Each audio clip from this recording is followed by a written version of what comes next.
other people's mind work like that. Right, right. No, I understand. I understand. And I'm glad that you bring that up because yeah, there's different ways that work for different folks, you know. Some people can do the multitasking pretty well and some people really can't. And so it really just depends on what works for us. That's funny too. So like if I have instructions that I need to follow, for whatever reason, my mind never goes to the top. It always goes down to the bottom first and then reads top.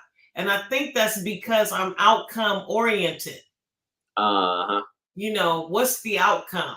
If I can see the outcome, then I can see the other things around it. But when I'm starting a project, usually I start from the bottom to the top. Mhm. I don't know, that may seem weird, but it works. It And happens and it works. right, right. It makes me think of the term reverse engineering. Is that comparable to that? Yeah, start with the vision in mind, the outcome in mind. You Mhm. know, um, yeah, I could see that reverse engineering, same concept. Yeah, yeah.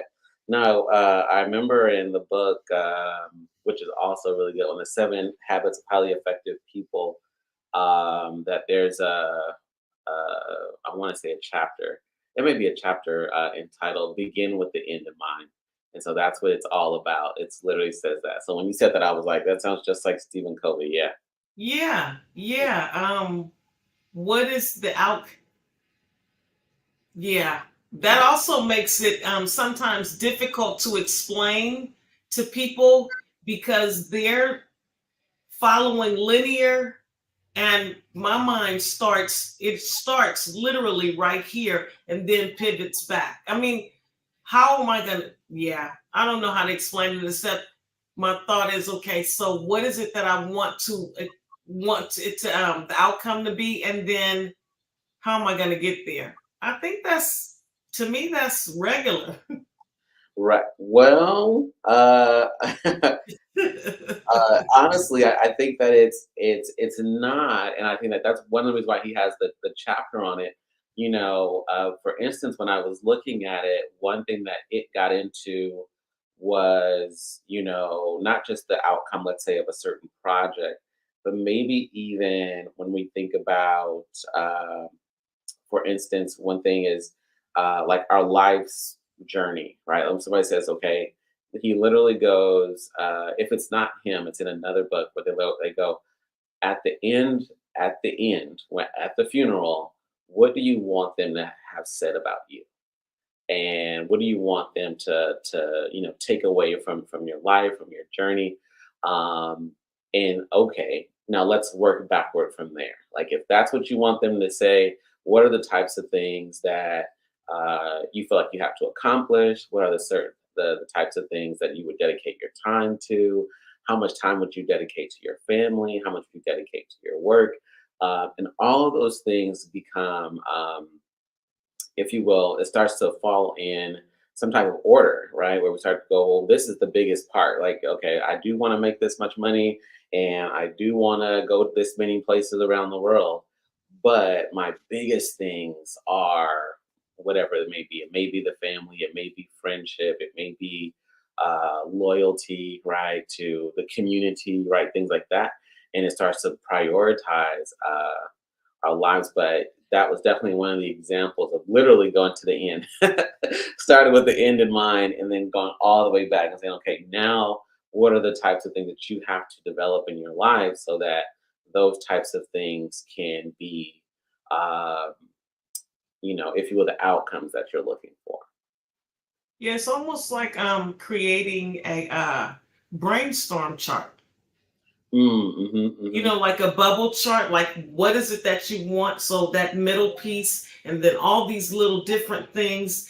And yeah, there's a lot going on in that bubble chart, but now how do we bring it together? That brainstorm chart, okay, what connects to this? And yeah, Yeah. that's why I always say I need to have white walls everywhere. Mm-hmm. Like not a whiteboard. but Right. white Oh, walls yeah. everywhere because when the thought comes, I need to be able to put it up there right now. Right, right. No, I hear that. I hear that, and I've seen it. Have you seen those before? I seen a wall size whiteboard, but I haven't seen a wall. I Right. would like to have one. Someone was telling me that you could paint your wall a chalk. Yeah. Yeah, yeah. I've seen both of those actually.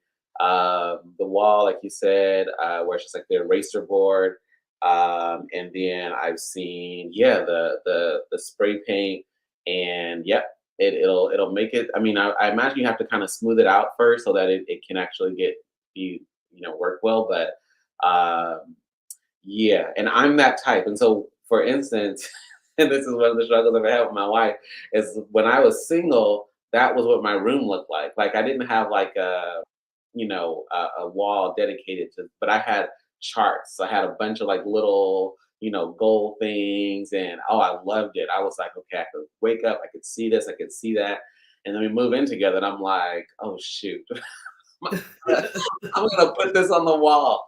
But it's definitely, it definitely is that reminder of not only the things that I want to do, things I need to do to get the things I want, and then, if you will, the number of things that, to some degree, are more accessible if I dedicate myself to them. Like if we just kind of like go on about life and are just like, oh, maybe it'll happen, maybe it won't, then we could get some goals accomplished. But if we can see our goals so clearly, and knock out the smaller tasks that become the bigger tasks and so forth, we can definitely see more happening. Yeah, when we have all these types of lists and, like you said, charts and things like that.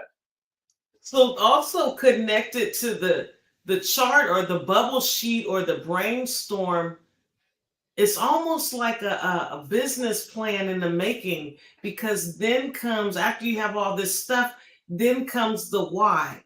Why do you want to do this? Like, what is this about? What's going on in your head that you have to do this or must do this? Right. So it kind of allows for the the creation of the flow sheet, if you will. Mhm. Word, word.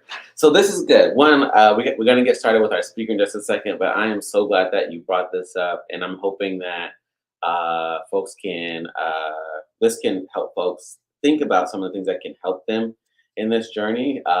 Because just like you mentioned, it is definitely easy for us to get so caught up in the next task and the next task that we can forget sometimes the why. We can sometimes forget um, certain outcomes that we want to have with the event or the business or whatever it may be. Um, and so definitely it's important to have some type of visible, whether it's a chart or not, means by which we can see, what we're doing, what happens when we do certain things or when we dedicate certain energy to different things, and how much more we can accomplish when we do make everything clear, and, whether it's to ourselves or, again, having these types of things that help us to remind us, okay, this is why you're doing it. This is what the real goal is. Because there's goals and then there's the real goal, and so um, And then it, that's it big. keeps you from getting off task. Like there's I like to say there's a good work and then there's a God work. Mhm. So and many things come that may have the image of what you're trying to do, but it's not really what you're doing. So it really just clarifies it. Like you can get caught up in every wave, but Mhm. every wave is not going to take you where you got to be. It might be a good wave to ride for a minute, but it's not. That's not it. Right. I hear it. I hear it.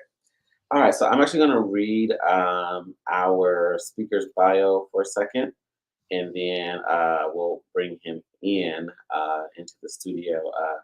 So it reads, this week's special guest will be Joshua Lee, a senior program officer at the East Bay Community Foundation. Born and raised in Oakland, Joshua Lee has led grassroots organizations in the Bay Area for over 10 years. A focal point of Joshua's work has been with youth organizing groups in the East Bay, such as Youth Together and APAL, building Asian Pacific Islander community power, centering the voices and leadership of some of the most powerful yet vulnerable populations in the region in BIPOC young people. Josh recently completed his role as a multicultural fellow at the San Francisco Foundation, where he led their rapid response fund for movement building and COVID 19 emergency response fund grant making. Before his role at SFF, he was the director of APAL, building API community power for 5 years.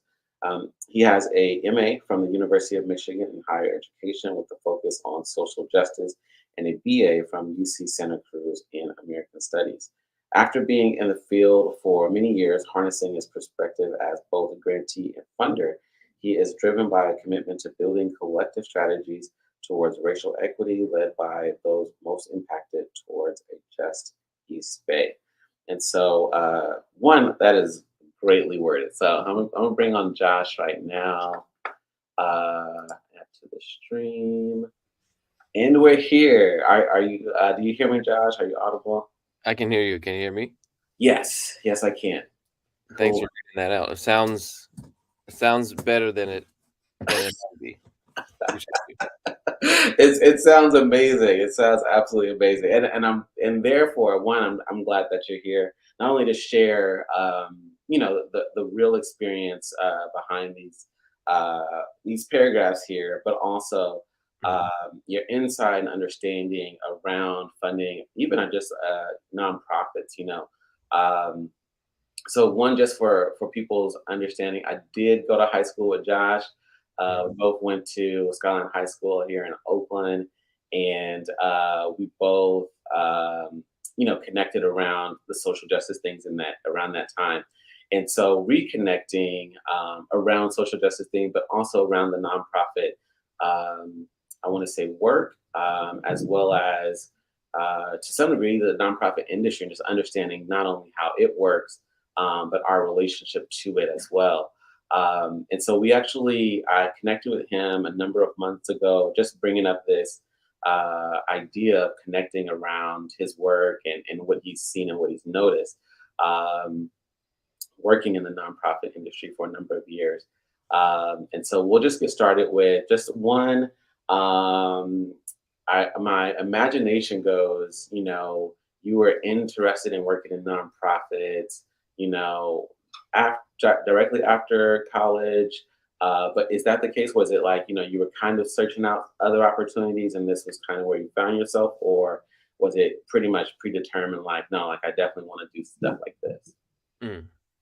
Yeah, great question. I mean, as you mentioned, in high school, we kind of got a peek into maybe a little bit into what you can do to like make change in the community by sharing your thinking, whether it be for you, mostly through spoken word, and just me watching you through that journey, and then going to college and getting really involved in organizing in college around like increasing access to higher education for BIPOC students, for people of color and young people and low income families that wouldn't normally maybe consider college as an option. That's kind of what was my first step into like nonprofit work, was around like education and access to education as a college student, and Mhm. wanting more people like us to be able to make it to the UC. And so from there, I just knew that I really loved working with young people. And then actually my one of my first roles out of college was just working in Oakland Chinatown with like middle school students around basically figuring out that it took all the way to college to learn some of the ethnic studies pieces, some of the pieces, the histories about like our peoples, which we didn't learn, at Skyline. Shouts out to OUSD for for what they did and did not teach us in different ways. And So I was like, hey, I think people need access to information about liberation sooner than like college, because maybe folks aren't making it to college or don't see that as an option. And so that was really my motivation to start working in nonprofits. And at that time, I didn't really think about what's a nonprofit, what's a for profit. I just knew that I wanted to do that type of work. And little did I know that that type of work doesn't pay super well, and is can be a real grind. And I have a lot better understanding of that now. But of course, most of us, and I'm sure many of your listeners, we're all in it for the heart reasons. And the heart reasons are really important and can drive us. And as I kind of continue my journey through nonprofit work, realizing that, I think one of the last snippets I saw from one of your shows around like burnout or something like that. I think I've saw someone speaking on that piece, like yeah, that stuff is really real in the nonprofit space, and that the hard work is hard work. Right, right.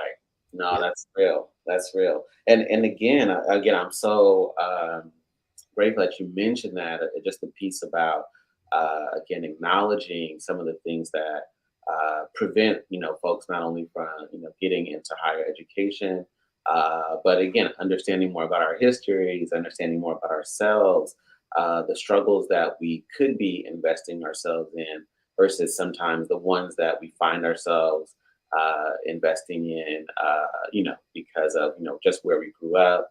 Sometimes it's our neighborhoods, maybe mentalities, or our parents and families' mentalities around certain things. But I definitely am grateful for even, I know one of the reasons why we were even connecting in high school was because of the things I was learning at programs like Upward Bound, and those ones that were educating us outside of school. Like it was literally Saturday school, and they're like, so let's talk about history. And we're like, honestly, so a lot of us were like, whatever, like we just want to, get this over with. But nonetheless, a lot of gyms were dropped about, our ethnicity, where we're from, the history of the United States, how it's treated our people. And to some degree, these are things that don't get talked about, even at home, and that was definitely something that was big for me.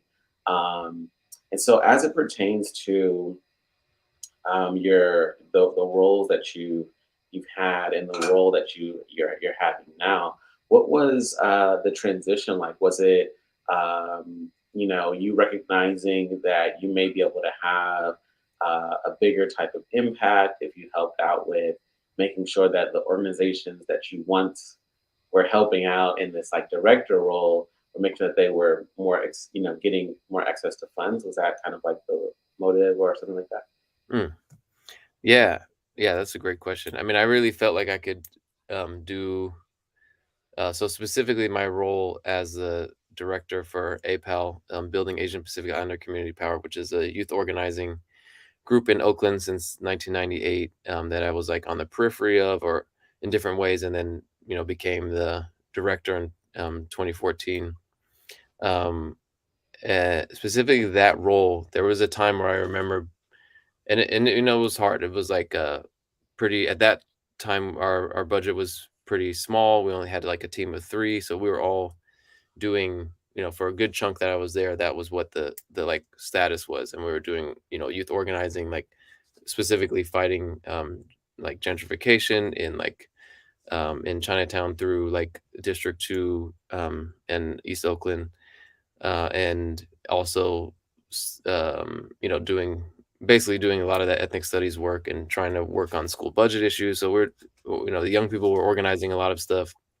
We were working all kinds of hours as people supporting young folks, and off school hours into the evenings and weekends and stuff.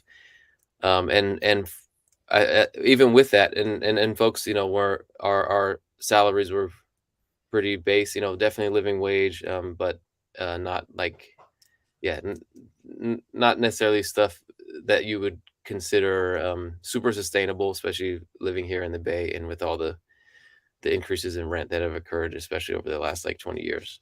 So Right. all that context was going on, and yet I still felt like, wow, I could really do this work for like 25, 30 years, and feel good about it because you're just in with community, you're connected, you're seeing change and young people, all that stuff is really motivational, and keeps you engaged. And that's the heart space that keeps you engaged. Mm-hmm. Um, the headspace is kind of telling me like, you know, with where I want to go in terms of raising a family, and I became a parent and of a young person who's now 4 years old. And that timeline is pretty synonymous with me being in the philanthropy work. I've been in foundation work for about 4 years. My Mm-hmm. son's 4 years old, and some of that is pretty connected just in terms of my family's decision for how we wanted just one person to be able to work, and so on my nonprofit salary, that wasn't going to be sustainable, and that's like was the reality for my family at the time. And so that was honestly, on a personal level, the push for moving into the foundation world. And of course, because being a director, I had, in a team of three, as a director, you're directing the organization and managing all the budget and like seeking all the funds. So I'm both doing the fundraising work and being, basically an organizer or program manager at the same time.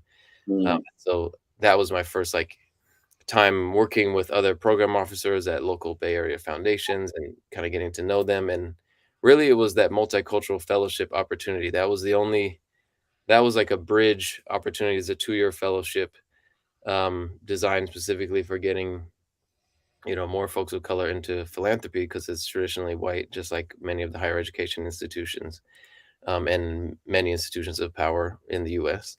And so if it wasn't for that program, I don't know that I would have kind of been able, and I only applied to that role. And I was like, if I get this, then this will be what it is. And if I don't, then, we'll figure something out. Or my wife maybe will be the one, because at that time she had a more sustainable salary than I did. Maybe she'll be the one to work and I'll stay at home with our young one. So anyways, that fellowship, kind of, did what it was supposed to in terms of being a bridge between someone who had experience with philanthropy as someone seeking grants, but not a grant maker, Mm-hmm. uh, and then giving me an opportunity to learn those skills and then apply for something bigger like the role I have now at the East Bay Community Foundation. Otherwise, yeah, I don't know that I would have been able to actually. I think making the jump from being a grantee to a funder can feel really daunting, or kind of can feel like a big step. And I think that's also part of why I'm here, is to try to kind of break down some of those power dynamics, essentially, that you feel as a grant seeker, when talking to funders, and sort of this impression that I know I had, that like, oh, I'm not as qualified for a role like that, like the one I have now or something. When now looking back, I'm not sure that was the case. I think that was more about the power dynamic of being someone seeking funds versus the person who has access to granting those funds out. Yeah. Right, right, right. No, thanks for sharing that, and it definitely is what we'll be diving into. You mentioned one, the term grant making, which I feel like is, again, the more that we get into that part, this will just kind of start breaking that open. So when it comes to that part, we definitely want to jump into that. Even thinking about, like you mentioned, the opportunity to do the fellowship program. How did you find out about it? How was it brought to you? Like, how was that understood? Yeah. Yeah, I really have to give um, credit to a friend of mine, Don, who I used to do some organizing with at Youth Together, who was working at the San Francisco Foundation at the time, and is a former organizer. And, you know, um, we're just kind of putting the opportunity towards me and saying, and kind of encouraging me to apply. Because again, even I described that role as like the bridge to the role I have now. But Mm, even that role it was very competitive, seemed difficult to access, and sort of without someone encouraging me to take that opportunity, I'm not sure that I would or wouldn't have. Um, and but yeah, especially because so it's maybe is a kind of a growing trend now for foundations to hire nonprofit leaders because there's been a little bit of it, at least locally. I don't know about nationally, but there's a bit of a push to understand that the folks that are doing the work, in the community, on the ground, whatever framing you want to call it, the folks that are like, on the front lines of the work, that they have, expertise, which is totally accurate. They have expertise and, um, really knowledge that you can't learn in school about, how to make change in the community and what communities need. And so there has been a shift, probably from the voices of the grant seekers more so than the funders themselves. There's Mhm. been a shift from nonprofit leaders to have foundation leaders understand that there's that that those most impacted have the strongest solutions. And so I think there's been a bit of a push to hire organizers, to hire BIPOC folks, to hire um, former nonprofit leaders in foundations, understanding that as a grantee, you just have this lens that you might not normally have if you just sort of went straight into philanthropy through some other industry, or something like that. And so I think I think I benefited from that kind of change in narrative. Whereas, maybe if this was the '90s or something like that, may not have been the case. Although that fellowship did exist, I think, has existed for a number of decades. It might be the only fellowship like that from a foundation standpoint in the Bay Area. Mhm. And they only accept like four or five fellows per year. Can be kind of difficult to access. So I was really fortunate to be able to access that piece. And I had a lot of different lessons, moving from a three-person team to now a staff that has like 100 plus people that's meeting in the financial district in the middle of downtown San Francisco, and kind of making that. Yeah, there was a lot of learnings there that I think were really key. Um, I don't know if you froze or I froze, but there's frozenness on somebody's end.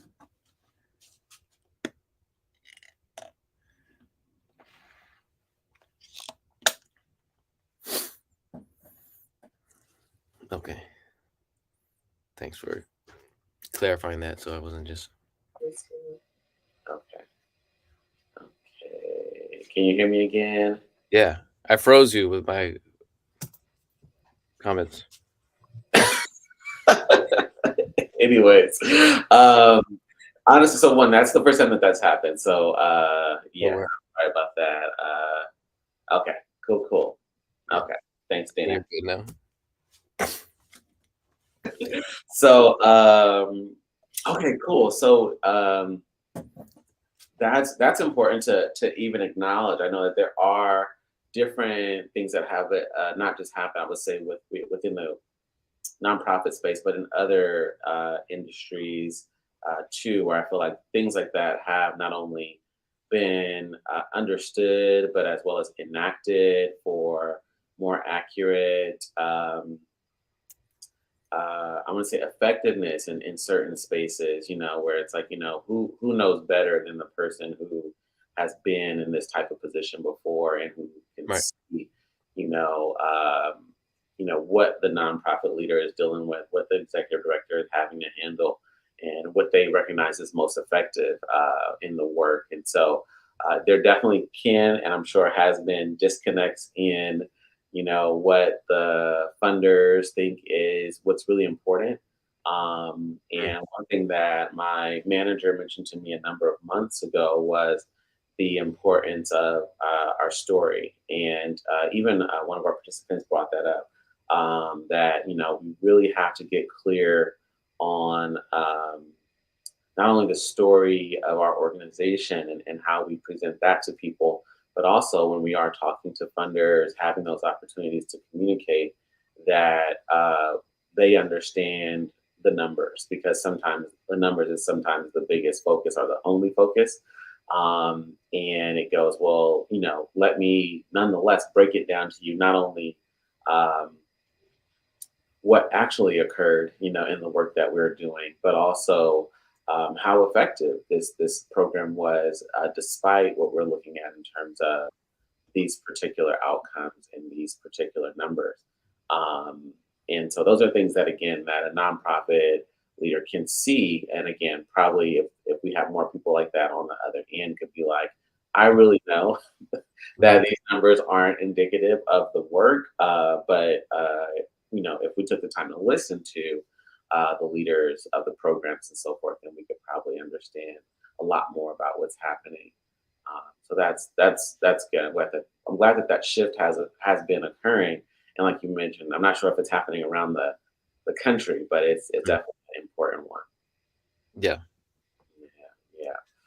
Cool, cool. So, in with regard to this role, so again, we're working with folks who, have nonprofit organizations or are aspiring to have nonprofit organizations, and insofar as funding is a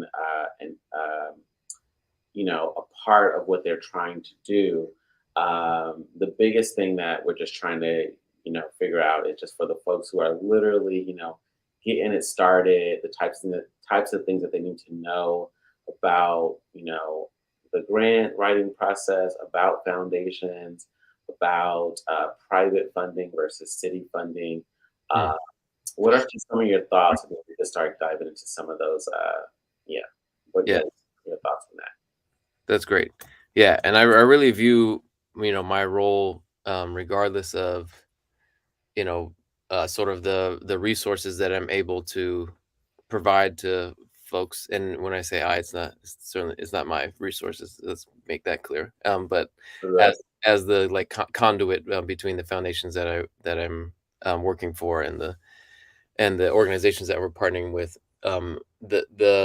Outside of that resource, I really do want to view my role as someone who can help sort of break down some of the interpretations, assumptions, dynamics around accessing funding. Um, and that's in large part because, again, as someone who, was at a small, fiscally sponsored grassroots organization seeking funding, and then moving into, you know, two pretty large community foundations in the area, and just seeing the differences and bringing both of those experiences to the table.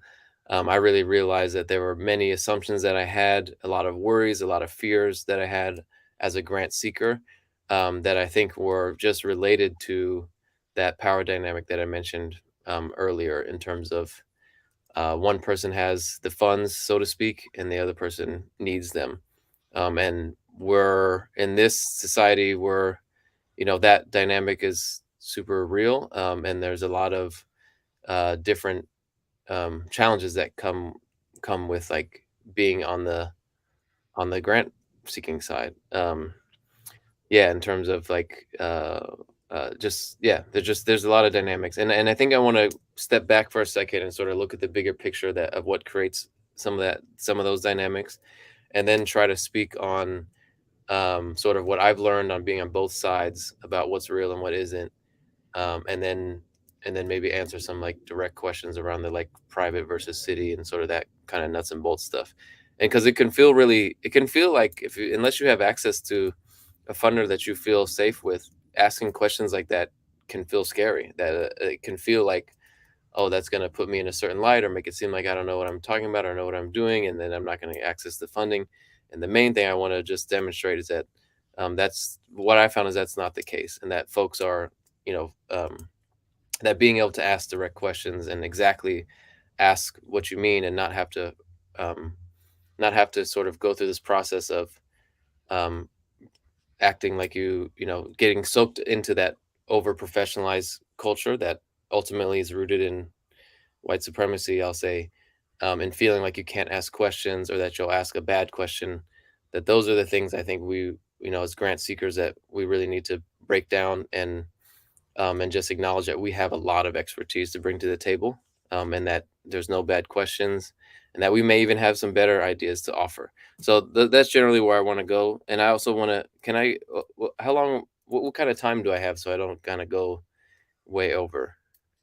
So honestly, we're gonna try to wrap up like around 12, so you have time. Oh, oh That's yeah. time. Okay. Okay. Okay, got you. All right, cool.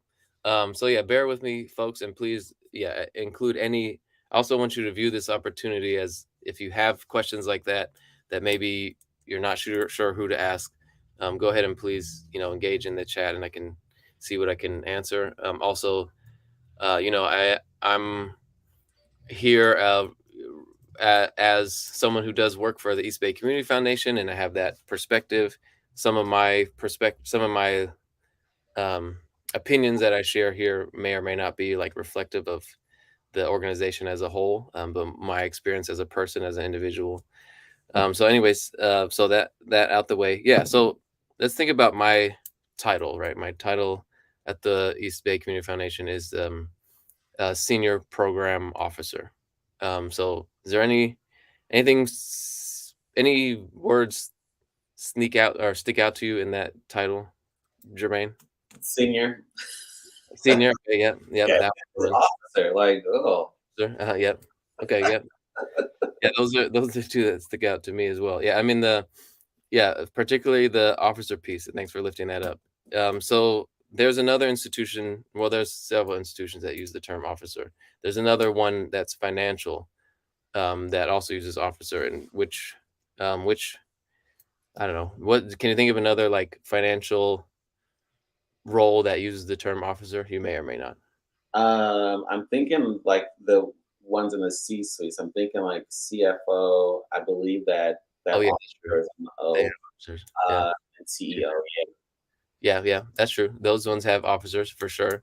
Mhm. I think, and those are usually the ones that are like top, right? So I'm like a mid-level role, even though I have the senior piece. But everyone in sort of everyone that's like a grant maker in philanthropy, their roles are generally going to be program officer, even Mhm. though they're not the chief executive officer or the chief financial officer.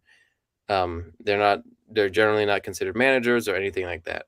And so for me, I usually think of the banking system. I think of loan officers, and I think of sort of that leads me to just connect the truth, the reality that philanthropy is in its roots. It's closer to capitalism and like banks and loans, even though we're giving out grants. It's closer in stock market. It's closer to all those types of pieces, um, than it is really anything else. And in short, I often refer to philanthropy as a symptom of capitalism, meaning that like it was originally created in like the 1920s or 30s, something around there, to provide a tax shelter for folks that were exceptionally wealthy, to just provide tax breaks, and sort of, and then maybe there was, oh well, we'll do a little bit of good with it, and do some service based funding and things like that. But Mm. the intention of it was like, hey, let's design a way so we don't get taxed so much as folks that have a lot of money. And so I think that's really important to just think about that Right. history and that long history, and how folks that accumulated wealth, um, especially large accesses to wealth, likely accumulated it through old money or through basically through the the historical colonization practices of this country, which include the attempted genocide of indigenous peoples, which includes the enslavement of African heritage folks, and a number of other communities being exploited, to gain large amounts of wealth, and Right. then so assuming that, right, that like, if you buy into my perspective there, that this sort of process was created to benefit those folks, more than it was to benefit, folks that we're supporting now, folks that are on this call, folks who come from the communities that we're coming from, then I think that's, so that's important to just lay out, right? Right. Right. And so with that, I sort of I have encouraged myself and others to kind of take this framing of um, that a lot of that those the resources that we're trying to acquire by being in nonprofits and um, that money really belongs to our people, the people that we're trying to support. The money that foundations hold, that if you look at the long history of how most of those folks likely acquired that money, and many of the old foundations like Rockefellers and stuff like that, those big name foundations, um, acquired it through, you know, through means that are linked to exploitation, white supremacy, racism, colonization, etc. And this has become a tool now where we can access some of that funding back, right? Yes. Mhm. Yeah, basically on the backs of like our folks and our peoples, right? So like, so that money is really that many of those resources, if they are going to be anywhere, it needs to be with us. Mhm. And part of why I want to kind of shift that frame is not so much to be, you know, super agitational or like kind of be like, um, you know, philanthropy needs to end, but it's the reality that philanthropy is a tool to gain access to resources, to redistribute some access to resources, to our communities, and really that um, we should feel like the powerful ones in sort of in accessing those pieces, right? Mhm. Yes, and I appreciate what you're saying in the chat, Dana, I believe. Pardon me if that's not how you pronounce your name, but yeah, to elevate what we're doing because we're already powerful. Our communities are already powerful. We just historically haven't had some of the resources that other folks have had. So like, and that's so I really just want to focus on like that we have power, we have expertise, and this is a tool that we should access until capitalism changes or doesn't exist anymore, and until foundations don't exist anymore. We should actively be accessing as many resources as we can from foundations, and putting them back in the hands of our communities. Mhm. Um, and I just feel like in some ways that is a framework that I didn't necessarily have as a grant seeker per se, where I felt more like, oh, I got to fit into this box and sort of access these funds.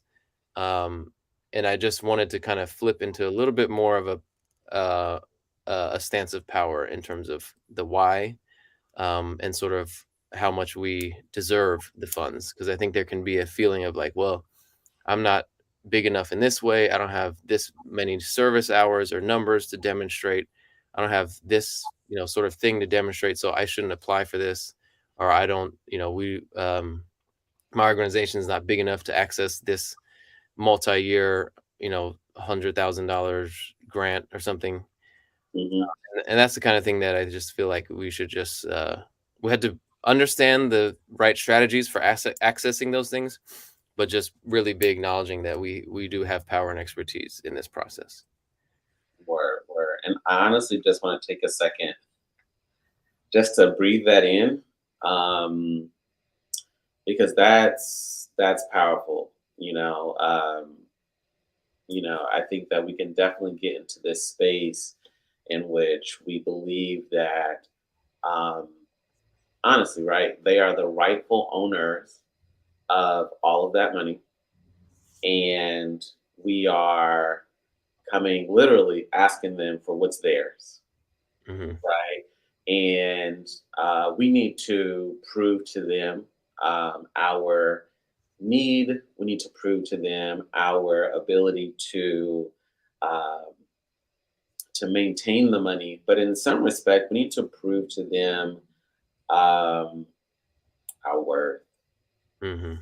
I think that there's a part in that where it goes, we need to be finding ways to appease frequently, constantly. We need to be finding ways to, um, I don't know, I want to say, get in, by some means. And we really want to do that by making them the most comfortable. And by yeah, to whatever degree that we have to, for lack of better terms, cowering. You know what I mean? Yeah. There is that sense of, um, yeah, I want to say cowering, but I also want to put the word big. A big for me is proving.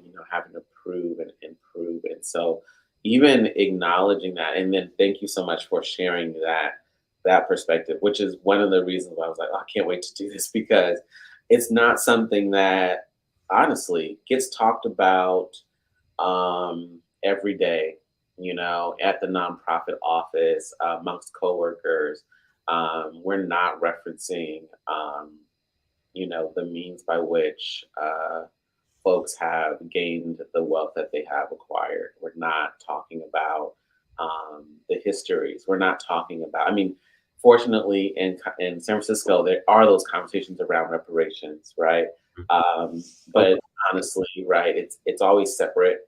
Um, but it's and with that being said, there's a part in all this where it goes like, you literally use the word belong. I'm like, snap, like who says that, right? Who says that honestly that's ours to a great degree. And then two, the only reason why we are even in this situation where we are asking for something is because of what was done, right? It's his, we could trace it back or trace issues back to certain individuals in the community, that may have done certain things.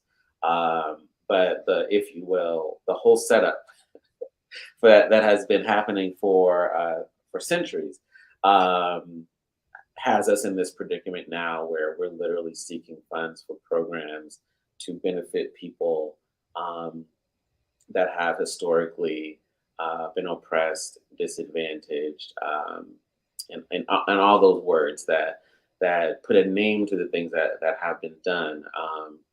And again, from that perspective, um, approaching the, if you will, grant writing process or whatever that may be, it definitely can and should take a different um,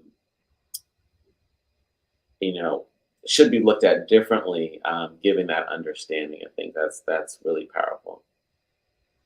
Yeah. Yeah, and I almost can't, like, emphasize it enough. I just feel like I kept saying, like, we're powerful, we have expertise. I mean, I think it just those are the mind states that I think, um, we need to continue to shift, and I appreciate what I'm seeing in the chat, and it totally resonates Hmm. with me as well in terms of, like, sort of the things it's almost like you're applying for a job every time you're seeking funding or something, like, it has that kinda same level of stress, and often you,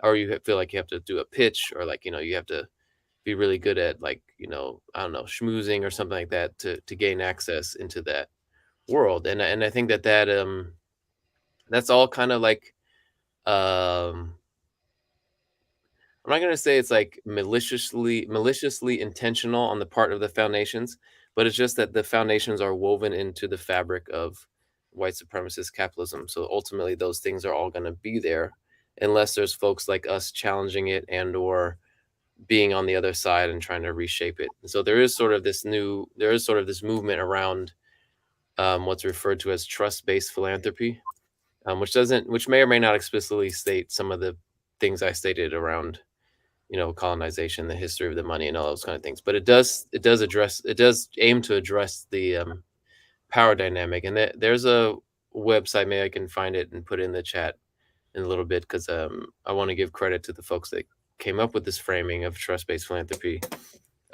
Pretty sure if you just Google, it'll be one of the first hits. I think it was like the Whitman Institute or something like that. But essentially, noticing the dynamic of like anytime you want to access grants, you gotta apply, then you have to like report back once if let's say you get the grant, then you have to report back once, maybe twice, maybe even more than that per year about like how you did, what you did with it. You often have to sort of demonstrate that what you did for your organization supported the mission of the foundation. No one's really asking in a grant application, no one's really saying, how is this money going to support you for your organization? Usually the question is like, hey, how are what you're going to do with this money going to support our work at our foundation? So like that framework is already, those things are just already there. And again, I think it's more of just like a folks just not coming from the work and understanding what those questions feel like to be asked than anything else. But the trust-based philanthropy is essentially like, hey, we trust the folks we're working with.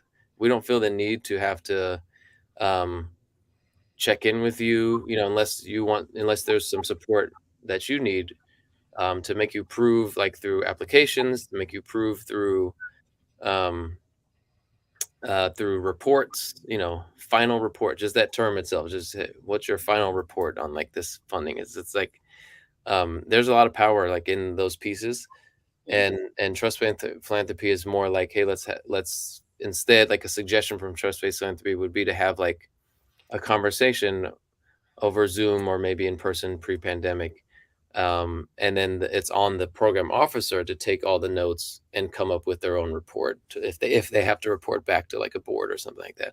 The Mm, onus is on us to like access the information and not make it difficult for you to like share it with us. You know what I mean? As folks that have the grants. So that's like an example. Another example is like you're giving general operating support, which means that you do anything you need to with that funding. We're not going to say this program is only for, you know, this money is only for this program and can't be used on salaries or anything else. General operating support is like a pretty standard piece of trust-based philanthropy. Thank you for putting that. Yeah, that's exactly the link right there um, to check out. Other things like that at the East Bay Community Foundation. So we have a little bit. We maybe don't have as much resources as some of the other community foundations in the area. So some of our um, grant making is limited, and it's hard, can be difficult to add groups. But the groups that we are supporting, we try to support them for multiple years, and sort of like 7+ years. Just understanding that, like, how can you, with say $20,000 for 1 year, what can you really get done with that? It mm, has to be a multi-year investment. It needs to be general operating, and it also, we're also acknowledging that with the little funding that we do have, that we want to provide an increase of 5% per year, just without folks having to do anything extra. Just understanding that the work.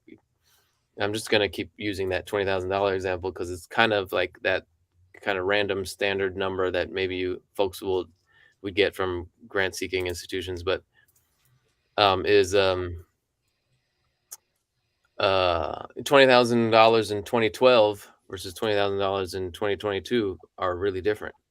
And if right. and some folks, while they might fund you for 10 years, they might just keep that at the same level the whole way through.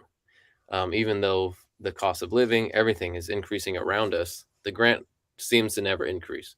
Mm, So another sort of our interpretation of trust-based philanthropy is to just give a flat increase of 5% every year um, to our grantee partners.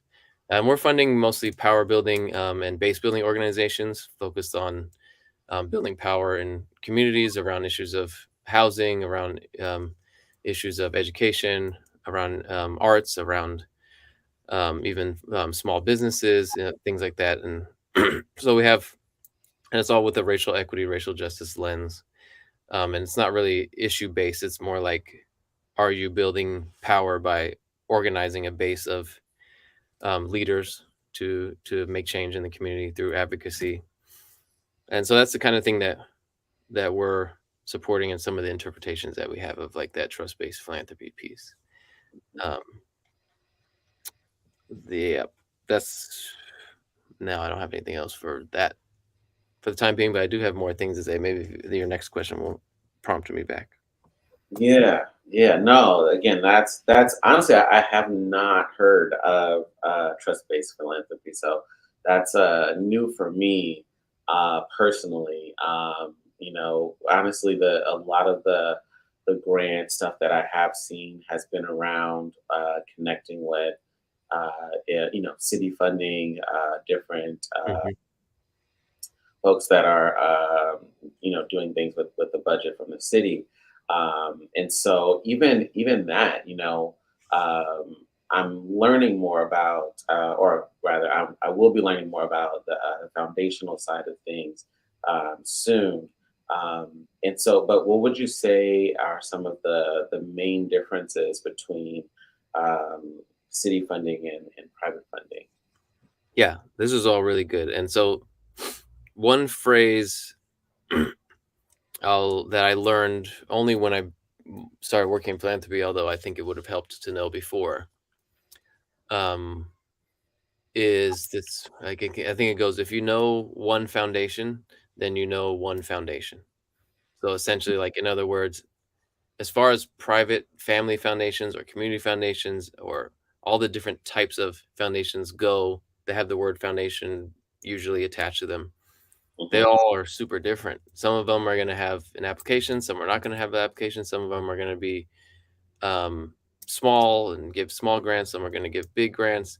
Some are going to be focused on this area. Some are going to be focused on that area. Everyone does it different. It's really not standardized. It could benefit from being more standardized from the perspective of a grant seeker, because you kind of have to just be super nimble and figure out, okay, this foundation is focused on this and they do it this way. This foundation, there's too many factors. City funding and government funding is more standardized. Right. It tends to have longer grant making periods, and it tends to be for more money at the expense of having way more hoops to jump through, in my perspective. Um, Much longer applications, much more formulaic in terms of numbers and like deliverables and service hours, far more reporting, far more reporting requirements. For example, at both the youth nonprofits that I worked for, we had um, city funding from Oakland Fund for Children and Youth, and shouts out to that fund that was actually generated from the movements of young people and advocating for more resources for after school programming. But I'll just be real, like that, applying for and maintaining that funding was so much work. It took so much capacity um, Mm, to do quarterly reports that were all numbers based, do and narrative based, to do, I think my application to Oakland Fund for Children and Youth, that if I copied and pasted it onto like a Word document, it was like 15 to 20 pages long. It's just too much for folks that are already at capacity, right? Uh, right. and you can't, and in that case we couldn't not apply for it, and we couldn't survive without accessing it every year because the grants were large and they lasted like 3 years. 3 years. But that was like a big difference, right? It's like, okay, we didn't really have a choice. We needed that city funding, and that was the only city funding that we had. Um, but then I could also go to another, maybe a larger family foundation, or say, let's just throw the sort of the biggest foundation that I'm aware of in California, the California Endowment, and access almost as much funding for a lot less reporting. Um, but it sort of feeling more potentially less stable because it wasn't necessarily like a 3-year grant like the city or the county funds were. That's Mm-hmm. kind of a take on those things. Is like the city and government are more standard because they're using tax money, and they have legal requirements supposedly as to why they need to ask and prove all those things. But then the folks that have the foundations, the private family foundations, or they may not have those requirements, but they also might only give you 1 year of grant making and then sort of move on to another group potentially. So it's Mm, kind of like figuring out, and it's definitely a mix. And then we have our own folks. So actually, if you what I learned through a couple fundraising things as a nonprofit leader is generally more money is raised through, like, just ratio wise, something like that, right? Like ratio wise, far more money is raised through grassroots fundraising, meaning like taking individual donations from your community. Like that it's actually, folks are giving up way more of their own money, like in terms of um generally speaking, than the foundations are, like in terms of a ratio of how much money folks have and how much they're giving away versus how much money the foundations have and what they're giving away. Because while the foundations, many foundations, for example, might have an what's called an endowment, which is basically like this large fund that essentially just kind of like sits and collects interest, and then that interest is what's used in the grant making, and they're only really like, I guess, legally. Mm, this is stuff that I definitely should know. But something around, they only have to give out 5% of it. So there are foundations in in this region that have up to like $10 billion of an endowment, Hmm. and they only have to use 5% of it. So whereas individual donors as a whole might be giving up 10-20% as a whole of like what their value of what their like net worth is compared to the 5% of the billionaires kind of thing. uh, Right, I'm- right. I hope you catch my drift there because I kind of don't exact know the exact like numbers or way to explain it, but Hmm. there's also that angle too, is like creating a I know a few organizations where they didn't rely on government funding very much. They relied a little bit on private funding, and they just had really good relationships with individuals that would donate large amounts every year, or like hundreds of individuals that would donate small amounts every year. And they were able to sustain a good chunk there. It's just a different strategy. It's like focusing all your attention on building relationships with individuals versus relationships with foundations and city folks. Right, right. And that makes a lot of sense. We actually spoke a little bit about that, and I know we'll get into that some more throughout the program. Um, but that is something that has come up, is that's a great way to get the funding necessary to run certain programs and so forth, because not only are like you just mentioned, the limitations that we have for the city funding.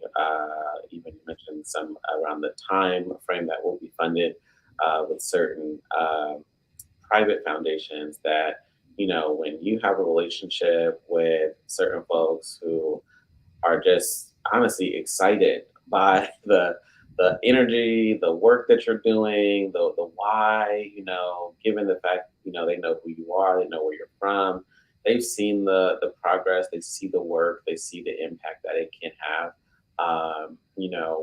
When you have those people that are not only connected to the cause, but also really connected to you as a person, or to your organization because of how visible you are, maybe in the neighborhood or in the city.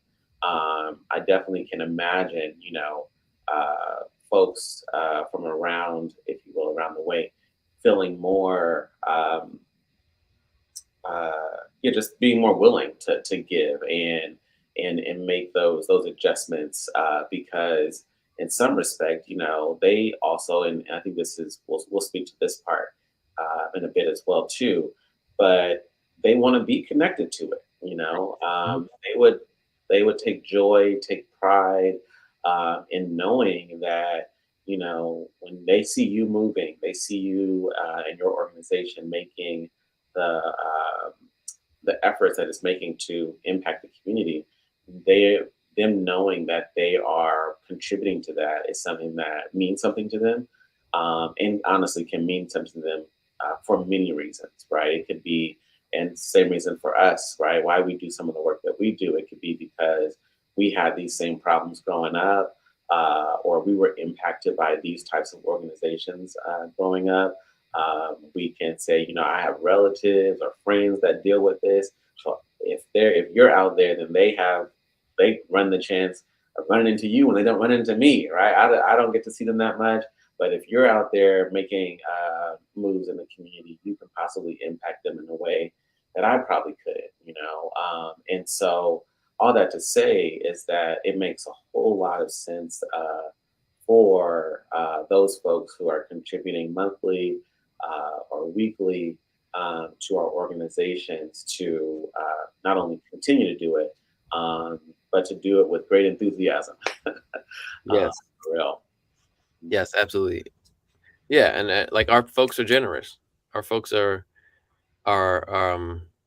just historically. I mean, I wish I had some kind of stat. I don't, but yeah, essentially what you're saying in the chat, Dana, is like, yeah, the like the if you yeah if you use the pie comparison, donors, individual folks are giving up way more of their pie than the folks that have the biggest pie, um, generally speaking. So it's just an important another kind of framework of like sort of like actually it's our folks that are the most generous. You know what I mean? Like in terms of like that framing of like a foundation being really generous with their funding. Mhm. There's just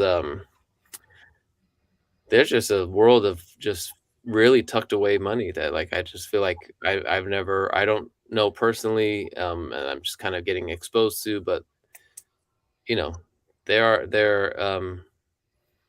yeah, there's just money sitting around. and and and so we sort of want to figure out ways to like essentially liberate those resources and bring them back in to the community. Uh, Right. it is really kind of jaw dropping when I think about the amount of money that's just sort of like not being used by many of the foundations. Right. Right. No, Mm. that's real, and just like what you're mentioning, um, that part around how much is actually available. Because and this is something that one of my friends just brought up to me recently, which he just mentioned as something that frustrates him about um, um, the nonprofit, and if you will, the limitations that nonprofits run into. Um, but just acknowledging that out of what is actually available versus Mm. what is allotted to the different organizations uh, Mhm. for however much time and so forth. That it's just, to some degree, he was just like, "You're like, it makes no sense. Like, we shouldn't have to um, even, right, have to break down, oh man, it would have this type of impact. Like, here are the statistics and blah, blah, blah." And hopefully get like you just mentioned, right, the $20,000 Yeah. this one Mhm. organization, when really um it definitely is going to cost more to really have a big impact on the community the way that we want it to. And and it's available. Like, he was just like, like, I could see if they didn't have it and they were like, we're sorry, like, we're tapped. It's like, actually, the money is there. The willingness to distribute it, the willingness to uh Mhm.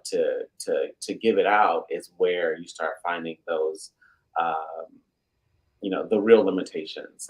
But it's definitely not in the fact that there is no money for things like this. Yeah, Mhm. for sure. Yeah, and I think again it goes back to this the connection with the banking system and sort of this more of a hoarding mentality essentially like from that system Mhm. um is kind of unfortunately what impacts a lot of the foundations and and in many cases they've foundations have dug themselves so deep into that model that in order to release those funds I think they would have to do what I've seen some foundations do locally, which is called spend down or sunset the foundation, which is we're just going to spend everything out in the next X amount of years. We're gonna close, but but it's because we're putting out, we're gonna basically empty all the funds that we have access to. And Mhm. that I think, in some ways that has been some of the push, right? Is in order to as a way to try to make right some of the reasons why the foundations have the money in the first place. Mhm. Foundations should just spin down and just stop holding anything. Um, and some foundations have done it.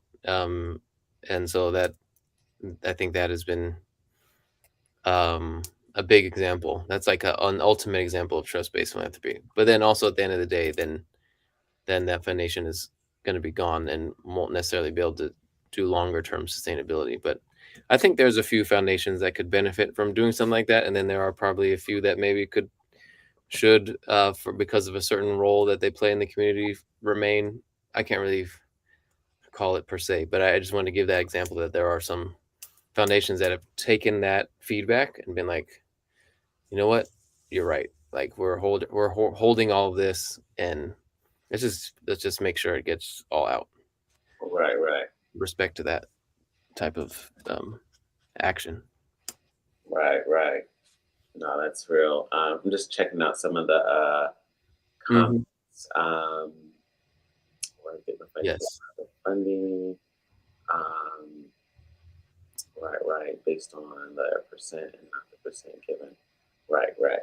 Yeah, and so I definitely um, and so again, going back to even what we were talking about earlier, the belong part, the perspective shift that we can make.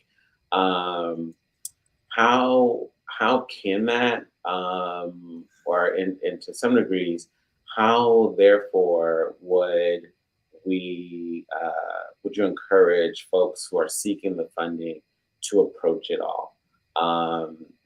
It's we hear that.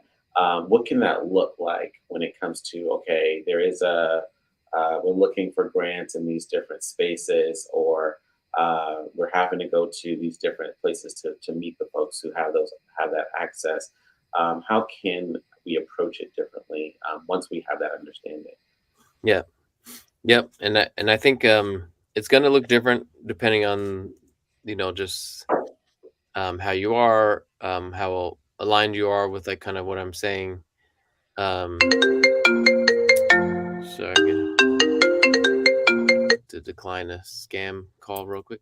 The and like your take on sort of the things that I'm sharing. There's unfortunately no sort of like one way to do it, but some best practices that I encourage folks to do that I've both used myself as a grant seeker, and something that I think, based on my experience and how I've seen decisions be made on who receives funding and who isn't, is I think there's a if there's a place to invest a little bit more resources in order to gain access to more funding, I think that place is actually a communication strategy, having a strong um, having a strong emphasis on being able to tell that story, like you mentioned, Hmm. being able for folks to easily find information about you by searching on the web, that there's a website or an updated Facebook or an updated Instagram.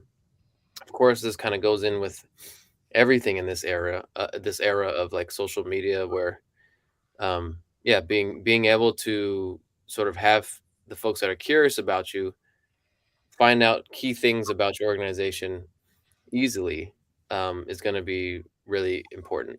And in some ways, based on the things that I said, um, I really think that folks should utilize a communication strategy to and feel sort of. I guess I want folks to feel okay at quote unquote appearing bigger than they are, and or than they might think that they are. I know that for me, there was a tendency to think like, oh, I don't have enough of these numbers and I don't have enough of this. That would hold me back. And again, that's why that reframing of like, it doesn't really matter that what numbers I mean, it does to an extent, but I don't want that feeling to hold me back from accessing the funding that I know is deserves to be in the hands of the folks that I'm working with, like Hmm. figuring out how to, well, I'm not sure if I want to put this out because it feels disingenuous or something like that. And again, I'm just naming feelings. I'm not sure if folks actually feel those things or not, but that's why I just feel like those things crept into my head often, of like, oh, am I like selling myself? Am I trying to like um puff my organization up bigger than it is? Like, no, I think it's more about being really proud and really pleased with what you figured out, no matter what level your organization is at, and being able to demonstrate that and being able to share, hey, this is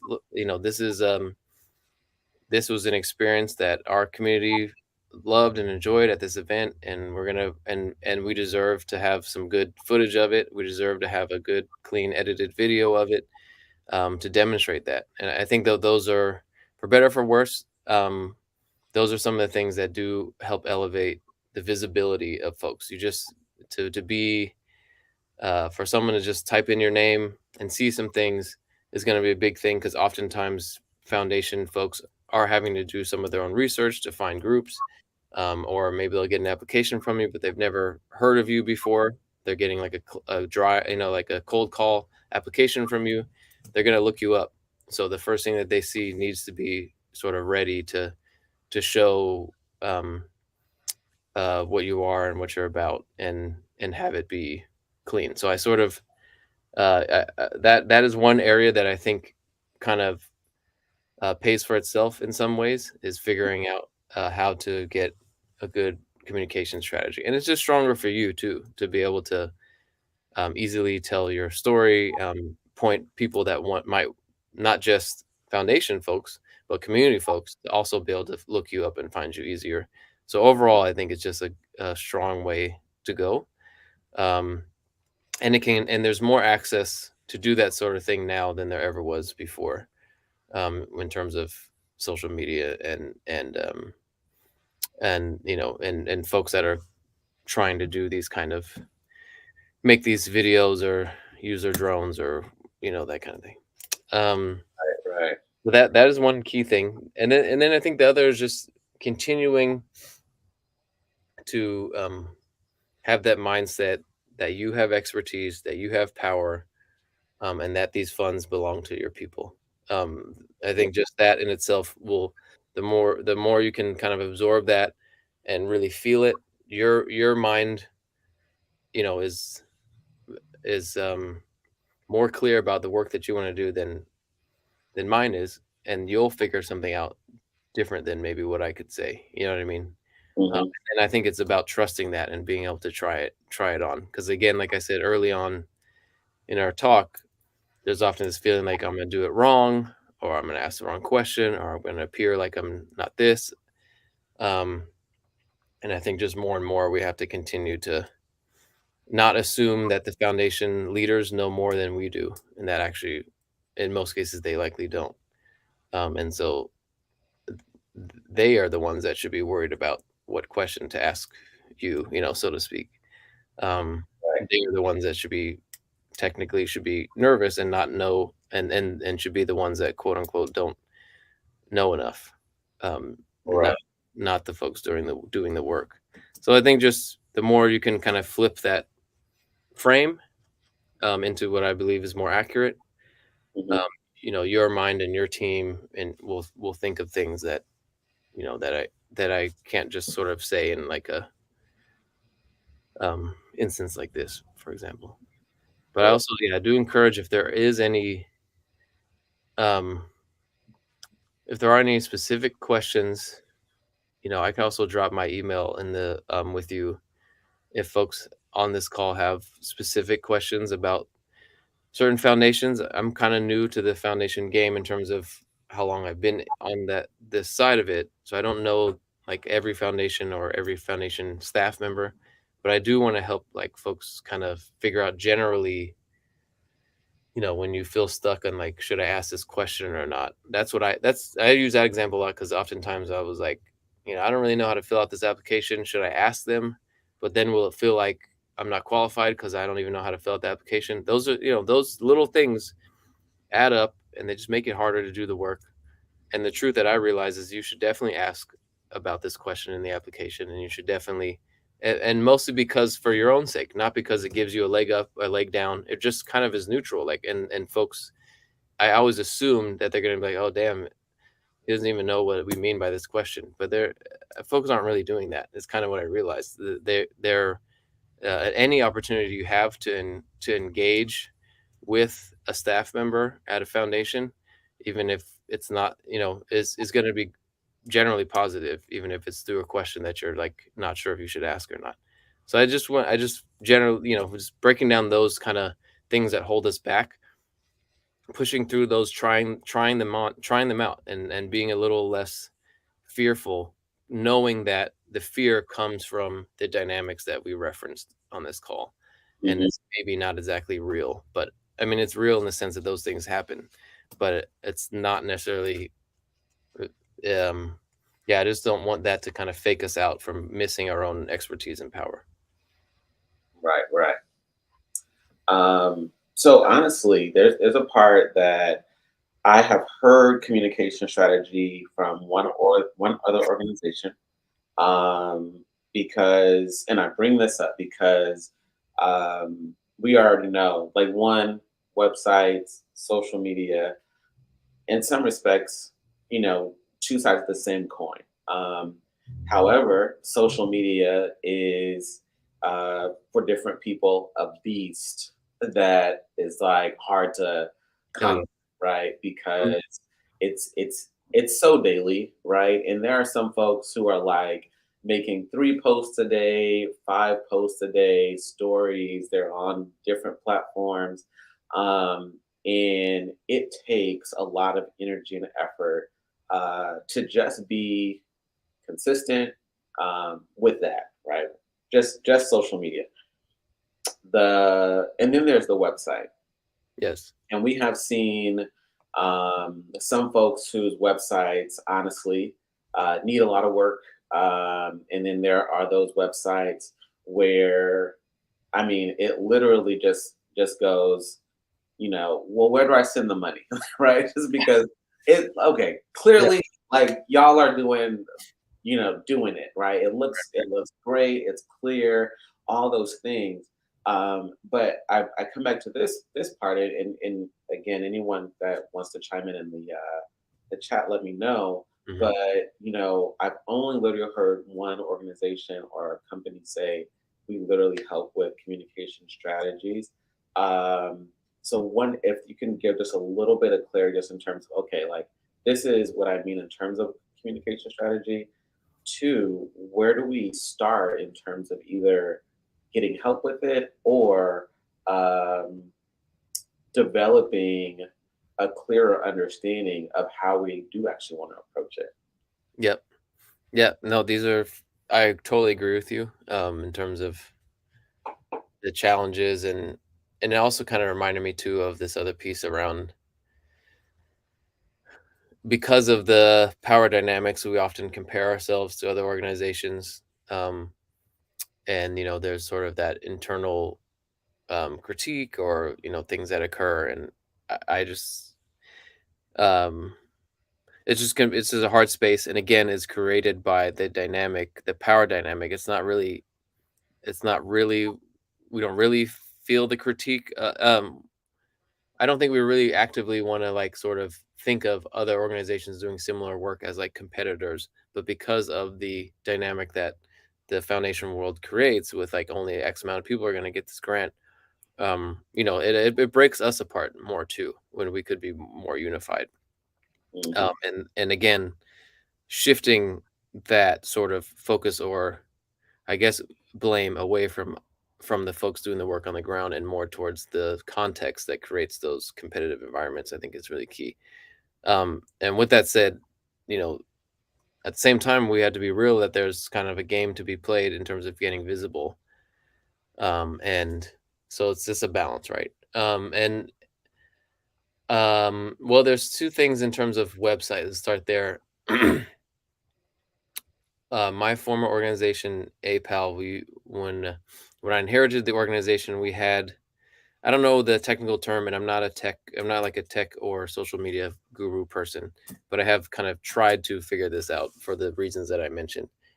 And the term, I don't know, that our website was more like, kind of like an updating kind of more blog type of website when I first came into the organization, where you went on it, you saw what we did most recently, and then you could kind of click through like news stories or like blog posts of what we did, of what we've done.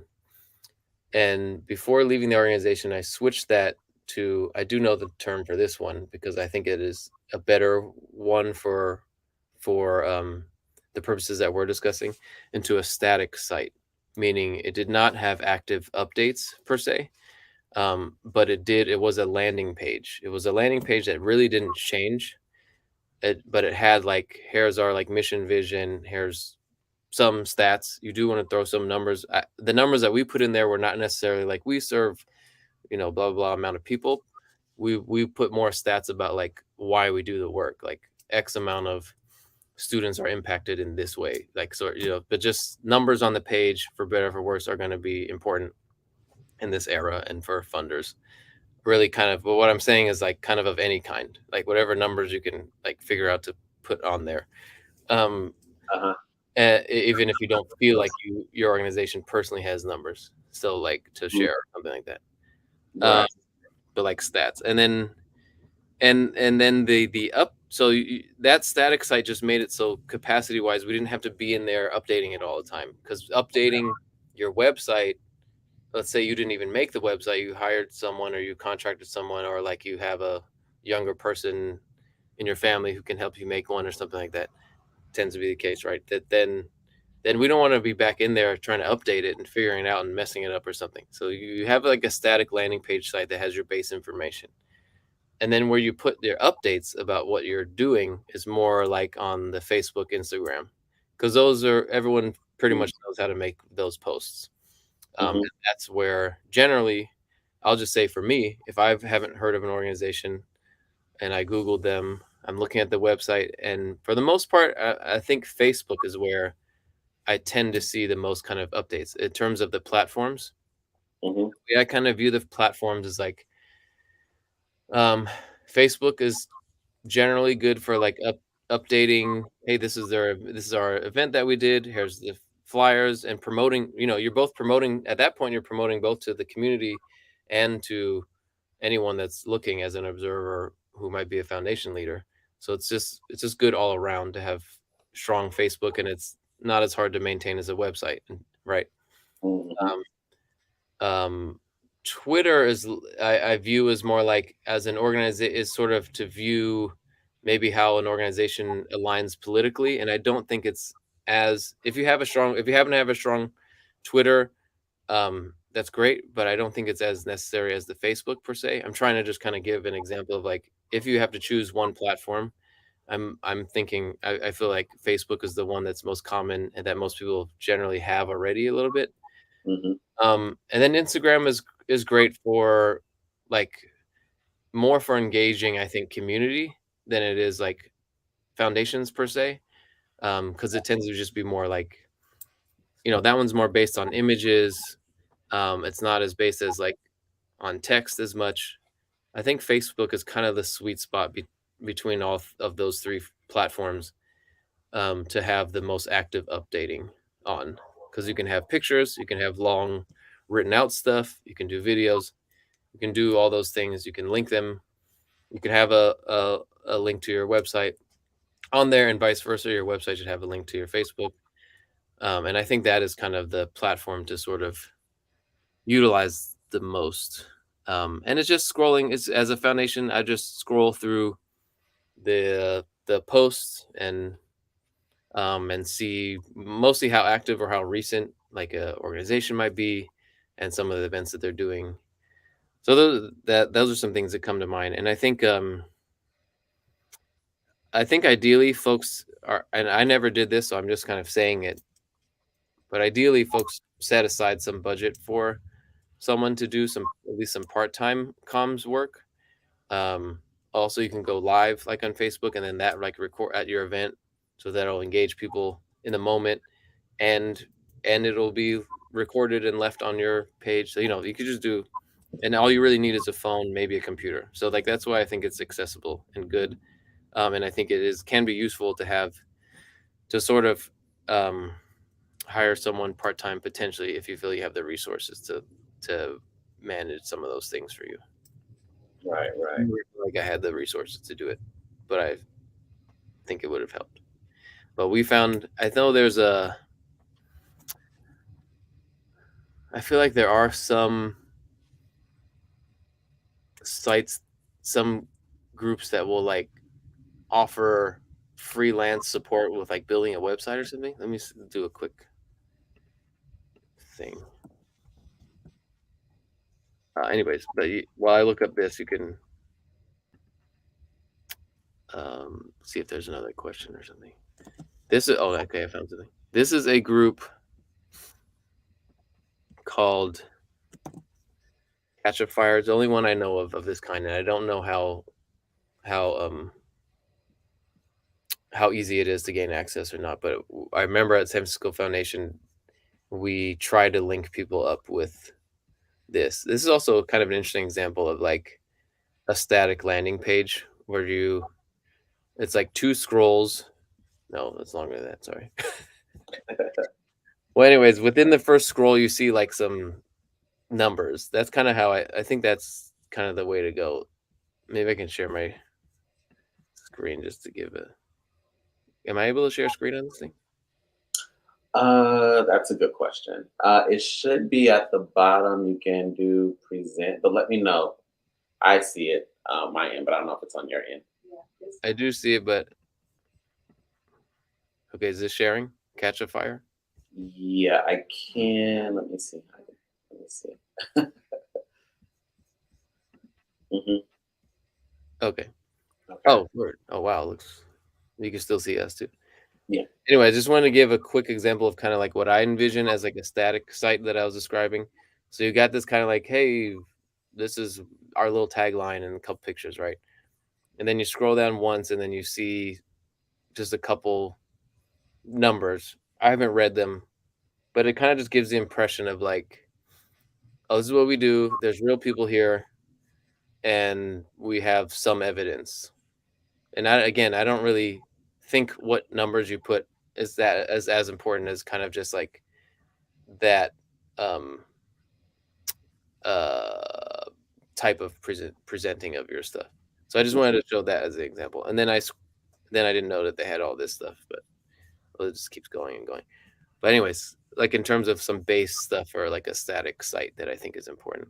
But this, since I am sharing this, I could just share. This is meant to,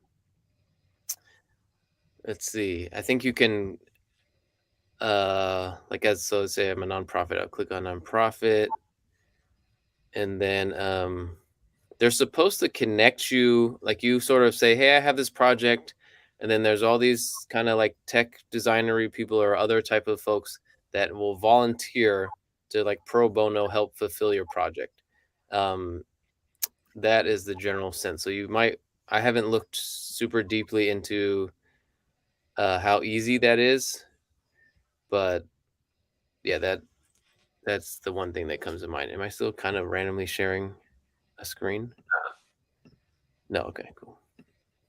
Yeah. Work. And honestly, I have heard of them. I have recently. I think it was a Okay. Someone Dana's meeting. saying it's easy. Yeah, a meeting that I looked at or was participating in where they were explaining, they were doing, let's say, like a course. And as part of it, they were just letting us know, okay, this is who we are. Hmm. This is what we do. If you guys need help with this, if you want help with that, let us know. And, get your information in there and we'll get someone to you at our earliest convenience to help you with this and, how long it takes and things. And it is free. And so I'm glad that you threw that out there because it Oh, is help from people who have the skills to do those types of things. Versus, if we struggle with some of those things, especially like creating a website, but like, I don't know how to do that exactly. mhm. There is somebody who can be available with that. It's good. Yeah, yeah, and I think having some video on your Facebook, um, even if it's short, it doesn't have to be the whole event. Could just be a snippet, of whatever the most crowded area, most key moment of your event, hmm something someone said, a performance or something. hmm It's also really good. Um, and you could just do that on your phone. Right. And yeah, you don't feel like you have to show the whole thing per se hmm as an example. But yeah, that's good to hear about that the Catch a Fire kind of that actually works. I think that would be a good resource for folks that don't have a like that static web page, for example. Right. Right. That's good. Okay. There's my cat. Okay. So let's just Hey, cat. um, okay, you can't have my water. But the I'm glad you bring this up. This is our second time kind of giving some attention to communications. The first time was with our discussion with Terry Griffin, and we talked a lot about having a plan, having some type of schedule around it, having some type of a calendar around posting. But again, that is particular with social media, especially when it comes to the all the things around Instagram and the updating things. But I'm glad that you mentioned the website stuff, because that right there, not only is it important that you mentioned the landing page, because I don't know if anyone in here has dealt with building a website or getting help with a website, but those joints can be expensive too. And I didn't even know until someone let me know, even at YCD, about kind of like the ongoing costs, right? You get the website, but then you gotta update it this often, and that's going to cost this many thousands of dollars, and so Mm. forth. And it ends up becoming a thing where it's just completely out of reach, for most people to be able to not only get the website that looks great up and running, but also keep it running, as long as you want it to. So I'm glad that you bring up the landing page. Yeah. And I'm glad that you bring up the difference between that and the social media. And honestly, I have run into great organizations on social media. The biggest thing for me isn't that they post every day. It isn't that they post 3 times a day. It's just that they have posted recently, because I'm sure that you've seen it too, where Hmm. I'm like, yo, like this looks amazing. Like I love what they're doing. And the last thing that they posted was 2 years ago. And Yeah. it makes me just want to go, oh, well then it's dead. Like even if it is or was amazing, Right. clearly they're not doing something right now. If it's literally, I can't believe I'm saying this because I post so much, but if it's literally once a month that you get a good post in, and it just lets us know that you are still out there, you're still alive. It doesn't have to be, like I said, the thing that happened yesterday or this weekend. But if people can just scroll on your page, whether it's Instagram or Facebook, and know that you are still doing the work, Hmm.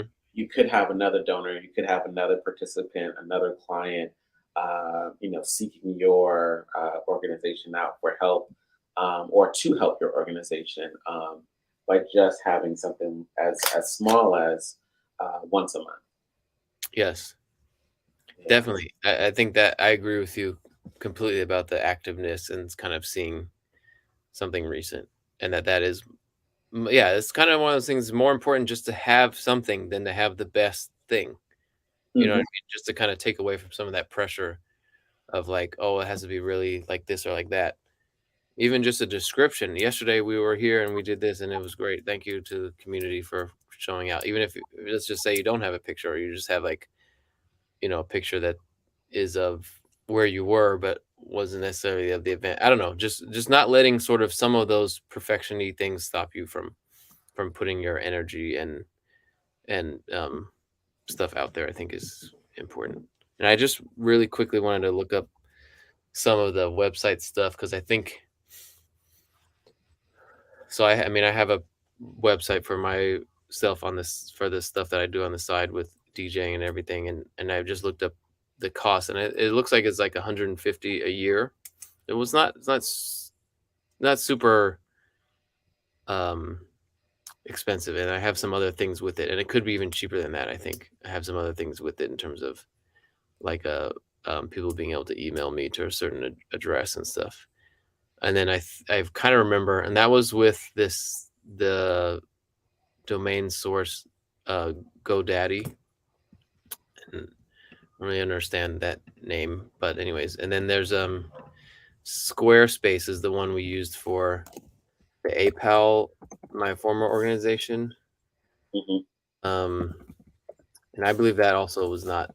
Yeah, it definitely. I know you because you referenced like thousands, and I don't think we were paying anything in that realm for like these. These are the type of websites that you come in and then you use. their templates to Mhm. create stuff. So it's even a little bit easier. So it's not, and then you kind of have to like buy the domain name and all that stuff. This is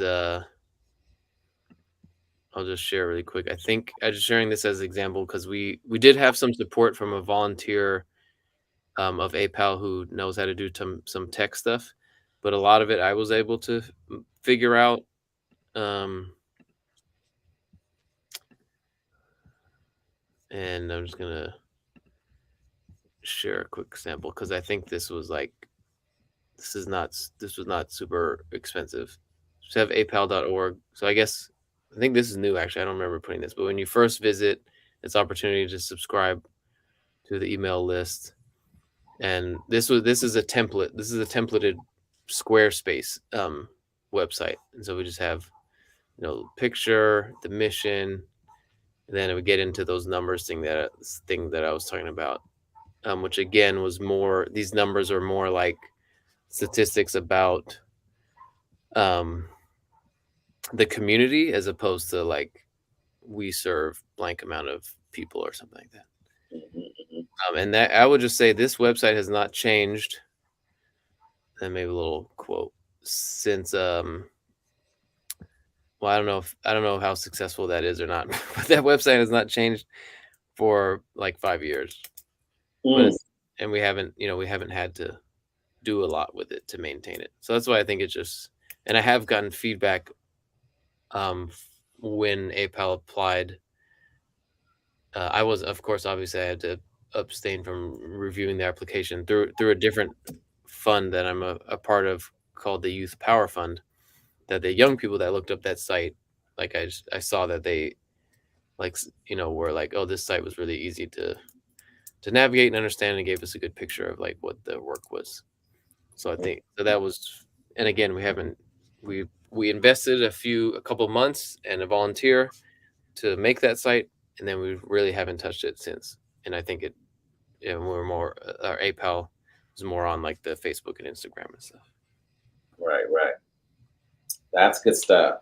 And so, one, I'm hoping that people are picking up on this. I'm glad, again, Dana chimed in about Catch a Fire, that they are currently updating her website and have tremendously helped her out. They really help with capacity building in terms of infrastructure as well, and very easy. So, well, thanks for throwing that out there for us. And then again, for the folks who know, and honestly, I have some folks in mind. Given that I know people's stories, I know some people are thinking like, I'm not ready for a website. I know some people are thinking I'm not ready, to have the Instagram account yet, or to have a Facebook business page per se, or any of that. And I think more than, or rather, one thing that comes to mind when he was speaking earlier about, you know, um, giving ourselves credit, honestly, right?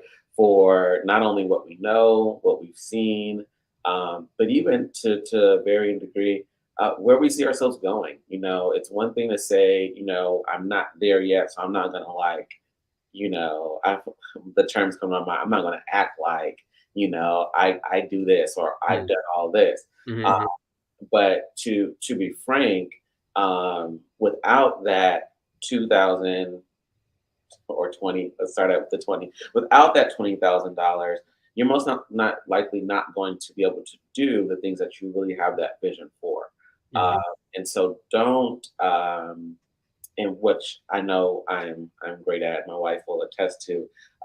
Shoot yourself in the foot by not saying, or by starting off with what you can't do, what you don't do, where you're not at yet, because you're comparing yourself to the YMCA, right? You're comparing yourself to the organization that's been around for 100 years, in multiple states and possibly countries, and going, well, they have a website. I shouldn't have a website yet. Like I haven't earned a website. And it's like, no, like give yourself, if you will, the credit to foresee where you're going and what you're about to be doing and what you can do when those funds and those types of funds start rolling in and can roll in once you put that effort into it. Um, Mhm.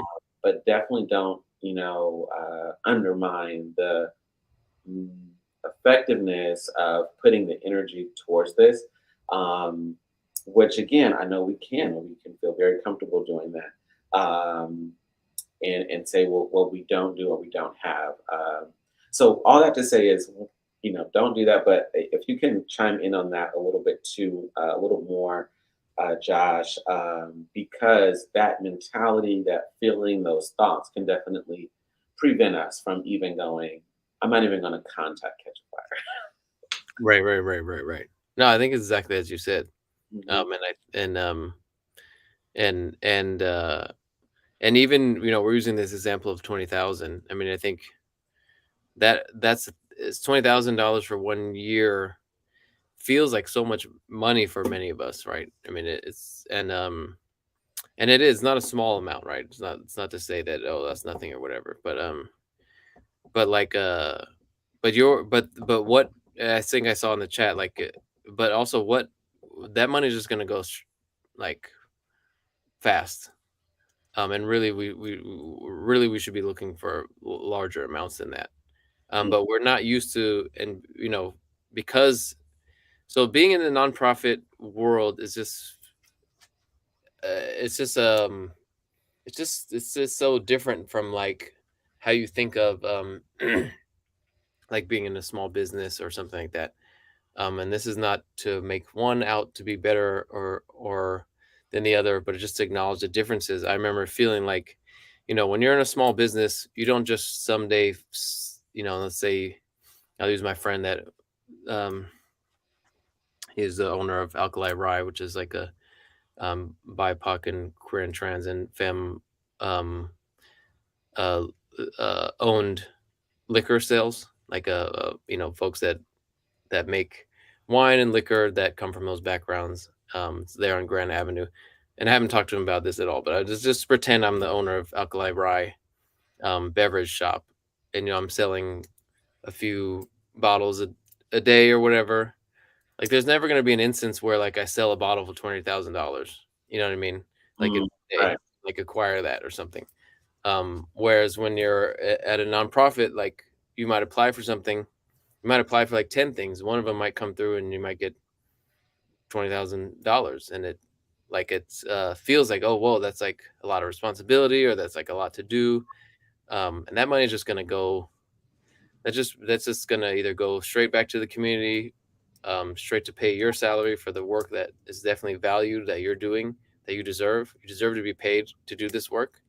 Um, and, um, and so there's just like a difference in the feeling. I used to sort of describe it feeling more like playing the lottery than anything else, because you just are like, you're working with what feels like large amounts of money, and then you're like acquiring them in kind of random-ish means. Honestly, sometimes it's more right place, right time than anything else with how you got that grant. And you should also take that perspective for why you didn't get the grant. That it's not necessarily because of something you did. It could be so many other reasons that are connected to the foundation and sort of where they're at with their grant making, stuff that they don't share externally, with like how much money they have, where they're at with their strategy and what they want to fund. This stuff is not very transparent. So I think just don't assume that because you got rejected that it could be anything other than luck per se. And same when you get sometimes when you get accepted, sometimes there's luck involved. I mean, I just kind of there's more of an art to it than a science. And so that's why I just feel like it's more about putting yourself out there as much as you can, without like burning your capacity out, but finding the easy ways that feel comfortable and good to you to put yourself out there as much as you can, to increase the amount of times that you may be in the right place at the right time to access a large amount of funding, or like a substantial amount of funding that honestly you could use 3 or 4 times over, to really do what you're trying to do. I think that it's just more about like kind of playing that sort of visibility game more than it is about like who deserves and who doesn't. Mm, Everyone deserves to be visible, you know, on this call. Everyone deserves to be visible for what you're doing and the efforts that you're putting into the work, and to be paid to do it. And I think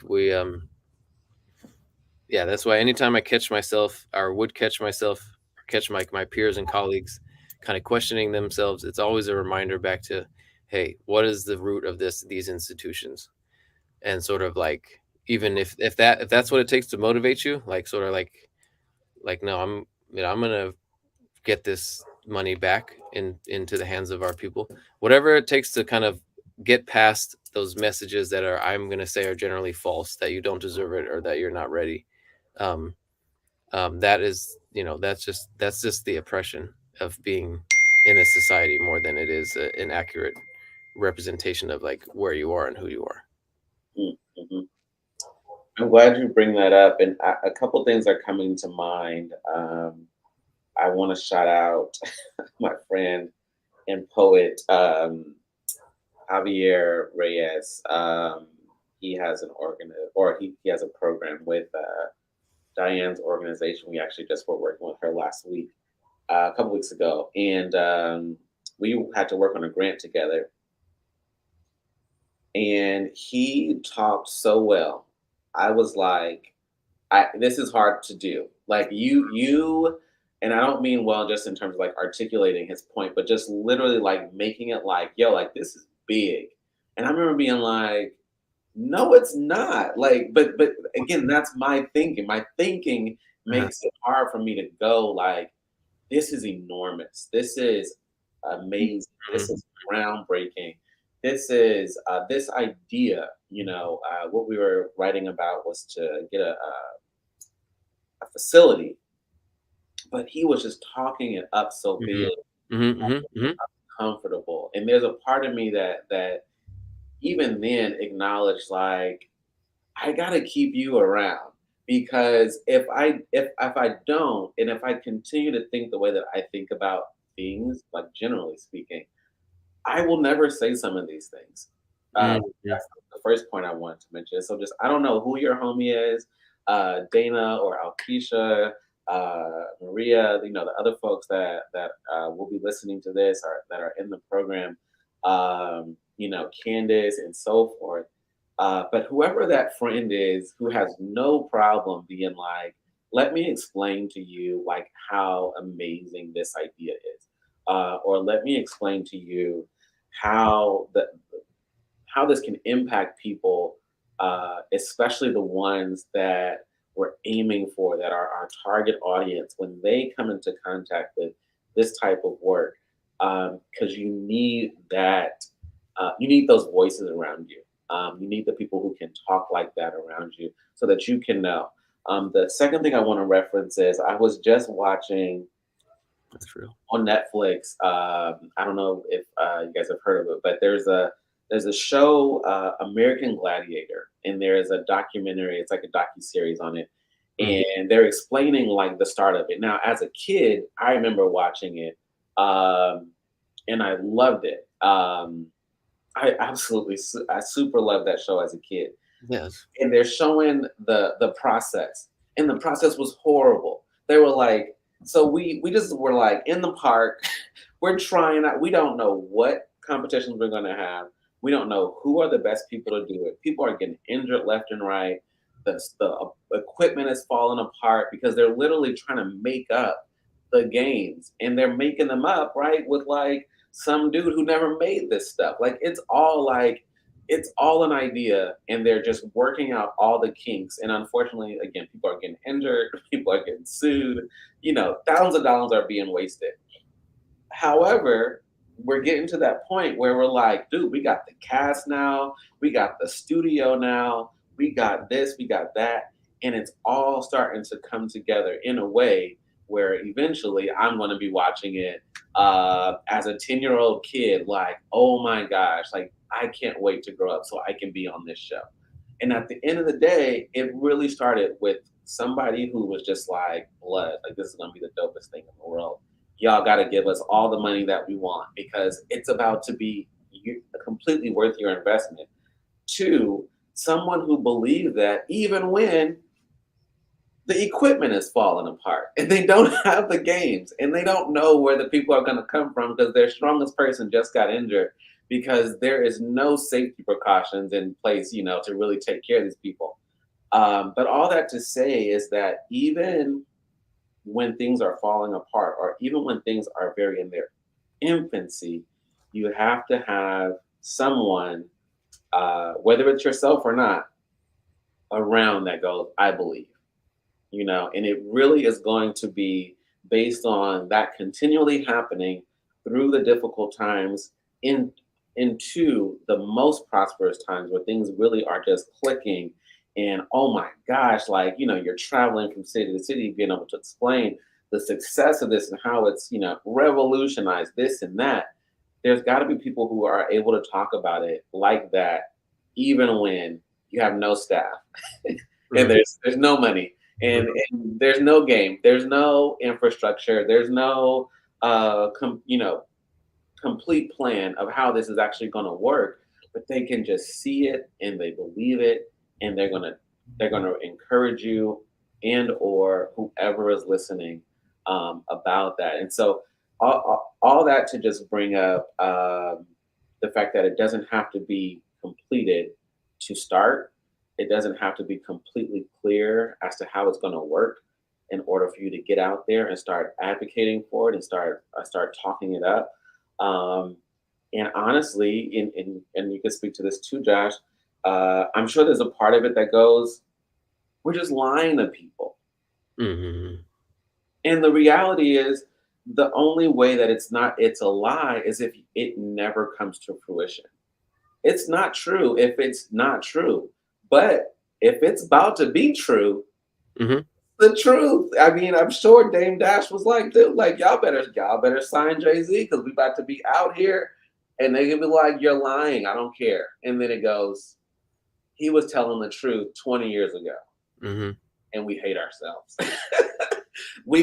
And so it can, if it can be true, you gotta be able to believe on it, or at least have the folks around you who can go, I'll listen, I'll help make the website. Because it's hard for you to even say these things. I'll say it. Give it to me. I'll tell them how amazing your program is. Until you get to that space where you can do that yourself. That's super real, and the truth is, many of us that are doing small nonprofit leadership stuff don't naturally necessarily or tend to be more humble, and that makes us good at that role of being the leader and guiding the community in our organizations.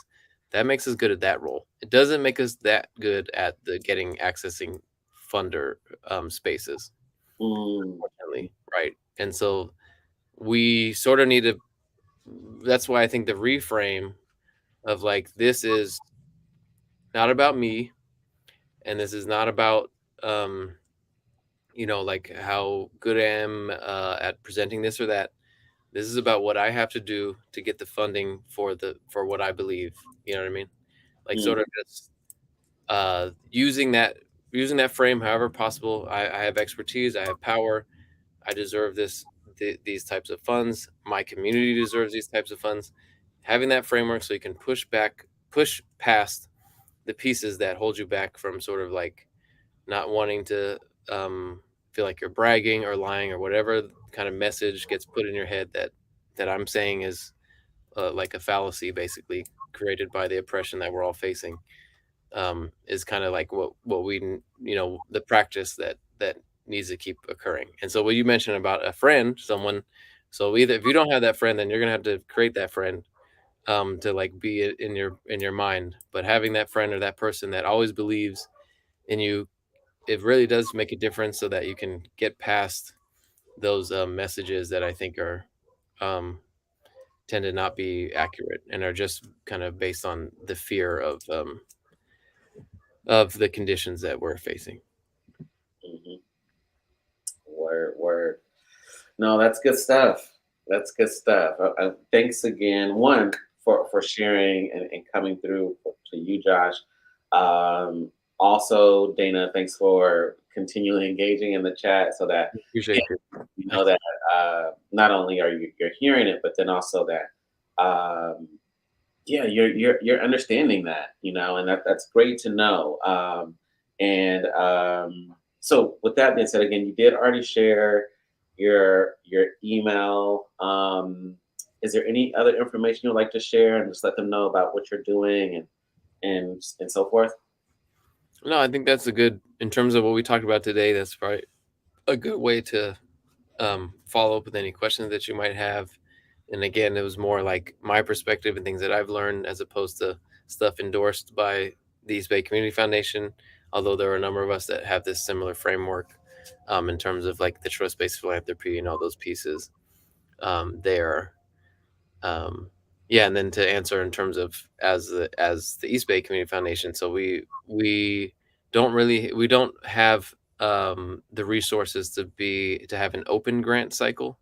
An open grant cycle is like where we would be, having folks apply, and then we're able to make a decision about the applications. And the reason that we don't try to do that, for better or for worse, is because we don't want to sort of have folks have to apply and go through that application process, and then just to be potentially declined because we don't have many resources. So we're more invitation only or closed cycle, where we're able to sort of not have folks have to apply, but more meet with us based on recommendations from other community partners, and that's how we do most of our grant making. But we do tend to have that grant making cycle happen around March. Um, and yeah, it just depends on the fit in terms of, so maybe Dana, you and I can set up a time to chat individually, just in terms of, I don't know how much time we have here on this call, but there's 4 different strategies basically for East Bay Community Foundation, and depending on where folks might fit into that, then it would be talking to that program officer, and sort of seeing where they're at with, do they have spaces open for grant making, when would the next opportunity be. But I know for my program, we don't have an open cycle, and then we also are not able to add new groups in the next coming year just because of maxing out the budget that is allotted to us. But that's also why I want to be available, because even if I don't have those pieces, I want to be available to help navigate the questions that folks have, or like just find some way to provide some resource, even if it's not financial. And so, yeah, I'd be down to chat there. And we are regionally focused, and we only fund in the East Bay, so Alameda County and Contra Costa County. But more there, and I can drop. You probably maybe have visited this site, but you can see I'll drop specifically the program strategies, for where this is. Oh wait, there's a program strat. If you click on program strategies, which is like the second tab, it'll show you the 4 areas that we're funding on that website. And my area is called community organizing, power building, and movement building, and it's this one. Yeah. So, but yeah, I'll look for your email, Dana, after this, and we can set up a time to chat one on one. Word, word, word. Again, thanks for coming through and sharing that. The only last thing I want to ask, any resources you would encourage us to check out in terms of uh, whether it's books, whether it's uh, yeah, just anything. My mind also goes to like YouTube and so on and so forth. But just that would help um, break down some of the things that you were just bringing up, or kind of elaborate on some of these things around the nonprofit, whether again the history and or yeah, the ways that we could or should be approaching it. This is maybe a little bit for folks on the money side, but I think it would have helped me too, as a grant seeker. It's called Decolonizing Wealth. It's this book that I read by a native author, Native American author, and just sort of in exposing a lot of things that I talked about today, and also um, what I think is useful about reading it as a grant seeker is that he gives all these examples of all the different power dynamics that he noticed in coming into foundation world. Mm, And there's a lot of isolation in being like a nonprofit leader, and I think it was just good to read similar stories in terms of what those power dynamics felt like. So that book has a lot of like kind of what we talked about today in it. And then yeah, I don't really have too many other. I haven't watched any, like, I don't follow anyone on YouTube and pieces like that. I guess another local group that I think has some really good things to say about this stuff is called Justice Funders. And they share a similar framework to what I talked about. Um, and then sometimes reading this stuff just kind of can kind of inspire you towards seeing how, like, the stuff that I talked about today that I know that you all know about, you know what I mean? Just because we all live in this society, it just can kind of give you some language, in terms of if you want to start to incorporate it in like how you um, talk with funders, like even just kind of soaking the game up of like decolonizing wealth and justice funders can maybe help feel more comfortable when you're having those one-on-one talks with funders that you're trying to seek grants from. right, right, right, exactly. Yeah. Word, word. Again, thank you so much for sharing that. And again, for your information and so forth. So definitely looking forward to conversing more. And then honestly having more results, from our members and so forth, because they took the time to check these things out or to make those pivots, that's necessary. I definitely love the idea and get the importance of being more empowered in this type of work, or this side of the work that we're doing. Um, Hmm. and so that can definitely go a long ways, I'm sure, for the funding for their organizations for months as well as years to come. And so, again, thank you for coming through and sharing with us. Indeed. Yes. Thanks for having me, Jermaine. And it was good to see you this weekend Mhm. and see you again soon. Right, right. All right, man. Have a good one, man. Same. All right. Okay. Peace, Sam. Peace. Um, cool, cool. So again, I'm glad. Thanks so much, Dana, for participating so much and sharing so much. And yeah, honestly, we should just definitely check out all of these resources. Again, I'm a book person. I know, so I know that I'm definitely going to be checking out Decolonizing Well. Um, I'm definitely, and I also do rabbit holes, or what they call rabbit trails. So I'm the type to be like, oh, he wrote this. What else did he write? What else? Oh, did he do any interviews? Oh, who did he interview with? And then where else? What other interview? And this is a great interview that he had with this person, and he referenced this book in the interview. I do that all the time. So I definitely encourage checking out these resources and getting connected to them. And same thing with Catch a Fire, right? Utilizing that. Again, we do have DJ who's also willing to help with some of the social media stuff. I'm glad that he mentioned what he mentioned, because definitely Terry and I are big on the daily activity of certain pages, and wanting to make sure that people know, hey, we did a thing today, we do another thing tomorrow, we have to do another thing the next day.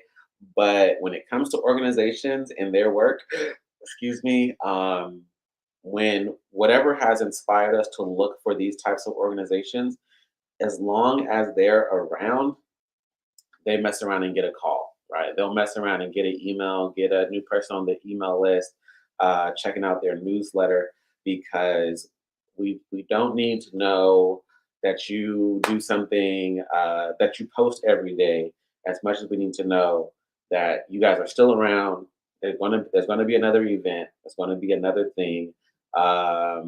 Recently again, getting into all the sewing stuff that gotten into with the hats and so forth. I found some pages on Instagram that have sewing pages for people. There's one in Antioch, there's one in Alameda. But all that to say is I'm getting connected with them for numerous reasons, and I'm just glad that they are around at all. So now I know if I'm ready to take a sewing class, or if I'm ready, there's one that does quilts in particular. I want to go and make a quilt for whatever reason. I know who exactly to go to, and I know where they're at, and they don't have to post every day for me to know that they can provide me that service when I want to get that information. So definitely feel encouraged to get on that website, make sure there's numbers, make sure that you guys got good pictures. And if you want help with that stuff, right? Help with getting the pictures. Again, we have a photographer. Naya is with us and works with us, and we are definitely here to help with getting good quality pictures. We're actually going to be getting another lens in the coming days for this camera that we're working with right now. But honestly, I've seen some cool pages and their pictures look horrible, and it makes me go, I don't know if I want to really know more about what they do. And sometimes they could not necessarily have a whole lot going on, but the pictures look so good, it makes me want to say, well, I'm going to stick around to get to figure out what they do help us out with. And so yeah, Dana, definitely feel encouraged. We could be we could be in touch. I'll definitely say that. About just getting some good pictures whenever you're available, whenever are the best days. When we met a couple weeks ago in San Francisco, we took some pictures actually that day as well. Not just of us meeting, but we took pictures for headshots and stuff. So whatever you guys need pictures for, we definitely want to help with that. So we can definitely get some of those things taken care of because those do help greatly, both with social media and with the website. So let's make sure that that is popping. But yeah, all that to say is next week we'll be meeting again like we did last week. What I want to do is I do want to meet in person by the end of the month. And so I do want to see if we can meet maybe in person. So we'll be connecting about that in the next Naya and I, and then trying to solidify a date where we can connect in person, pick out a venue or just a place to meet, and really get some good, yeah, just get some good time together. But again, thanks for coming out, and we will be talking with y'all soon.